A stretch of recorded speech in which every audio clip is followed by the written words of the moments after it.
1980 সালে উদয়পুর টাউন হলে 19 এবং 20 মে ত্রিপুরা ক্ষেতমজুর ইউনিয়নের জন্ম হয়েছিল।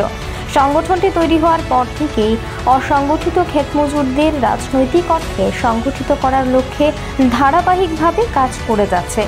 বৃহস্পতিবার ত্রিপুরা ক্ষেতমজুর ইউনিয়নের উদ্যোগে উপজাতি ক্ষেতমজুরদের নিয়ে রাজ্যভিত্তিক কনভেনশন অনুষ্ঠিত হয়। এই দিনের এই অনুষ্ঠানে ভারতের বিভিন্ন জায়গায় যারা অসংগঠিত ক্ষেতমজুর রয়েছেন তাদেরকে সংঘবদ্ধ করে তাদের বিভিন্ন সমস্যার সমাধানে লড়াইয়ের অবতীর্ণ হওয়ার শপথ গ্রহণ করেন উপস্থিত সদস্যরা।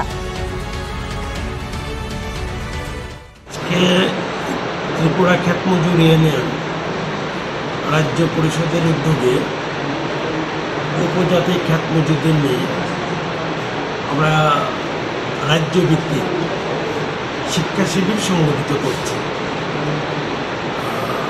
আমাদের রাজ্যের ক্ষেতমজুরদের একটা বড় অংশ উপজাতি, প্রায় 3.5 লক্ষর উপরে আমাদের রাজ্যে ক্ষেতমজুরের সংখ্যা, তার লক্ষাধিকের উপরে হচ্ছে উপজাতি অংশ, অর্থাৎ জমিয়া ক্ষেতমজুর। তাদেরকে রাজনৈতিক দৃষ্টিকোণ থেকে সংগঠিত করার লক্ষ্যে আমরা তাদেরকে নিয়ে শিক্ষা শিবিরের আয়োজন করেছি। মূলত দুটো সাবজেক্ট সেখানে থাকবে, একটা হচ্ছে পরিচিতি সপ্তাহ রাজনীতি এবং এই সময় আমাদের করণীয় কাজ, দ্বিতীয়টা হচ্ছে আমাদের সংগঠন সম্পর্কিত বিষয়।